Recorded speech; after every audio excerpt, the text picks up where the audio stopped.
എന്തുകൊണ്ടാണ് ഒരു ബ്രാൻഡിന് Facebook page വേണം എന്നുള്ളത് നമുക്ക് നോക്കാം. ഒരു ബ്രാൻഡിന് ക്രെഡിബിലിറ്റി ആൻഡ് ട്രസ്റ്റ്. നിങ്ങൾ എന്തെങ്കിലും ആ ബ്രാൻഡിനെ കുറിച്ച് പ്രൊഡക്റ്റ് നിങ്ങൾ ഗൂഗിളിൽ ഒരു ഫോർ എക്സാമ്പിൾ ബ്രാൻഡ് ഗൂഗിളിൽ നമ്മൾ സെർച്ച് ചെയ്യുകയാണെങ്കിൽ ഫസ്റ്റ് ചിലപ്പം ടോപ്പ് 10 ഫേസ്ബുക്ക് പേജ് ഉണ്ടാവും. ആ ഫേസ്ബുക്ക് പേജ് നമ്മൾ ക്ലിക്ക് ചെയ്യുമ്പോൾ അവിടെ നമുക്ക് പ്രോപ്പറായിട്ടുള്ള ഇൻഫർമേഷൻ ഇല്ല, അല്ലെങ്കിൽ പ്രോപ്പറായിട്ടുള്ള പേജ് ഇല്ല, അല്ലെങ്കിൽ അബൌട്ട് നമ്പർ കാര്യങ്ങളൊന്നും ഇല്ലെങ്കിൽ നമ്മൾ ആ ബ്രാൻഡിനെ വിശ്വസിക്കാനുള്ള ചാൻസസ് കുറവാണ്. അപ്പോൾ ക്രെഡിബിലിറ്റിക്കും ട്രസ്റ്റ് ബിൽഡിങ്ങിനും വേണ്ടിയിട്ടും വേരിഫിക്കേഷനും വേണ്ടിയിട്ടൊക്കെ ഫേസ്ബുക്ക് പേജ് നിർബന്ധമായിട്ടും വേണം. രണ്ടാമത് ചില ബ്രാൻഡ്സൊക്കെ നിങ്ങൾ കണ്ടിട്ടുണ്ടാവും മൾട്ടിപ്പിൾ പേജസ് ആയിട്ട് തുടങ്ങുന്നത്. ഫോർ എക്സാമ്പിൾ ഒരു വെഹിക്കിൾ എടുക്കുകയാണെങ്കിൽ ഫോക്സ് വാഗൻ ഇന്ത്യ ഉണ്ടാവും, ഫോക്സ് വാഗൻ UAE ഉണ്ടാവും, ഇങ്ങനെ മൾട്ടിപ്പിൾ പേജസ് ആയിട്ട് തുടങ്ങുന്നത്. മോസ്റ്റ്ലി എന്തിനാന്ന് വെച്ച് കഴിഞ്ഞാൽ നമുക്കിപ്പം എപ്പോഴൊക്കെ മൾട്ടിപ്പിൾ പേജസ് തുടങ്ങാൻ പറ്റും എന്ന് വെച്ച് കഴിഞ്ഞാൽ നമുക്ക് മൾട്ടിപ്പിൾ പ്രോഡക്റ്റ് ലൈൻ ഉണ്ട്, okay, which caters different target audience.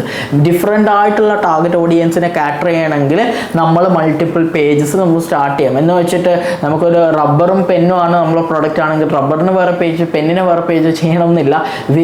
Very large ആയിട്ടുള്ള ടാർഗറ്റ് ഓഡിയൻസ് ഡിഫറൻസ് ഉണ്ടെങ്കിൽ നമുക്ക് മൾട്ടിപ്പിൾ പേജസ് ചെയ്യാം. സോ ദാറ്റ് ആ ടാർഗറ്റ് ഓഡിയൻസിൽ വരുന്ന ആൾക്കാരൊക്കെ അവിടെ പിന്നെ ഒത്തുകൂട്ടാം എന്നുള്ള രീതിയിൽ.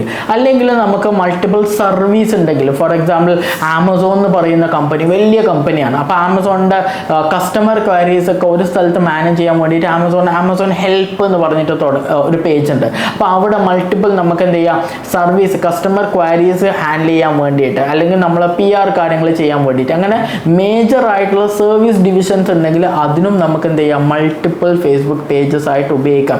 ഇനി റീജിയണൽ ബേസ്ഡ് ഒരു കമ്പനീൻ്റെ വലിയ കമ്പനി കോൺഗ്ലോമറേറ്റ് ആയിട്ടുള്ള കമ്പനി ആണെങ്കിൽ അവരെ ഇന്ത്യ പിന്നെ മാർക്കറ്റിങ്ങും കാര്യങ്ങളും മാനേജ് ചെയ്യാൻ വേണ്ടിയിട്ട്, അനൗൺസ്മെൻറ്റ് ചെയ്യാൻ വേണ്ടിയിട്ട് ഒരു പേജ് ആക്കാം, UAEക്ക് വേറെ പേജ് ആക്കാം. അങ്ങനെ പ്രോഡക്റ്റ് ലൈനായിട്ടോ റീജിയണലായിട്ടോ സർവീസ് ബേസ്ഡ് ആയിട്ടോ ആൾക്കാർ മൾട്ടിപ്പിൾ പേജസ് ചെയ്യാറുണ്ട്. പക്ഷെ മൾട്ടിപ്പിൾ പേജസ് ചെയ്യുമ്പോഴേക്ക് അത്ര തന്നെ ആൾക്കാർ നമുക്ക് ഓരോ പേജും മാനേജ് ചെയ്യാൻ കൂടി വേണം. നിങ്ങൾക്ക് അങ്ങനെയുള്ള മാനേജ് ചെയ്യാൻ ആൾക്കാരില്ലെങ്കിൽ I would not recommend you to create multiple pages initially.